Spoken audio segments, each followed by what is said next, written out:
Venezuelans weary of exit plan for country's crisis. Caracas, Venezuela. With his country spiraling into a desperate financial crisis, Venezuela's president has proposed restructuring its massive debt, leaving international investors wondering Friday whether they'll be paid, and some residents expressing doubt the socialist leader can improve their lives.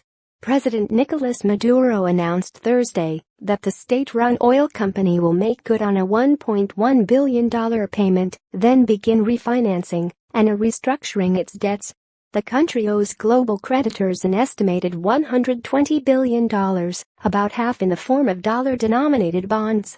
Buying meat at a Caracas butcher shop, homemaker Ana Gonzalez, 41, said she has to scrape by to put food on the table for her family.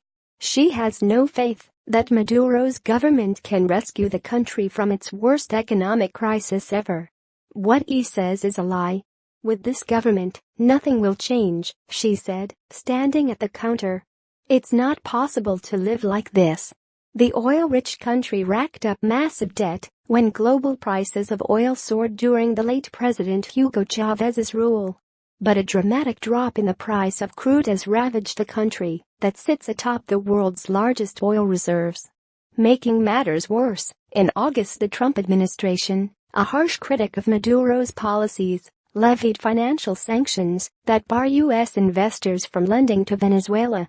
It also blocks U.S. investors from negotiating with a list of the country's top officials, including Vice President Tarek El-Assami, blacklisted by the U.S. as a major drug trafficker. Maduro put him at the helm of the country's negotiations with creditors.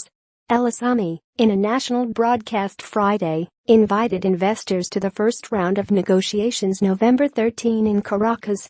He said Venezuela will continue to fulfill its commitments despite the imperialist sanctions. Bond prices took a hit with markets jittery throughout the day, but recovering somewhat as investors took comfort that Venezuela had not defaulted.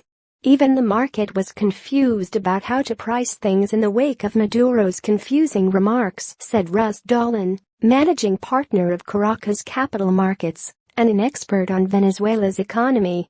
It remains unclear, however, whether Venezuela can maneuver around the sanctions in a restructuring bid. President Maduro has surprised the world with yet another inexplicable solution to a dire economic situation, said Andrea Saldarriaga Jimenez of the Atlantic Council, a U.S. think tank. Time will tell if Russia or China are willing and able to jump in, and if U.S. companies, like Goldman Sachs, will work around U.S. sanctions to step in again. Venezuela for years has made good on its debt payments, drawing down scarce reserves at the cost of foregoing imports of food and medicine, leading to shortages. Triple-digit inflation sparked a scarcity of cash, making it difficult for residents to buy daily goods.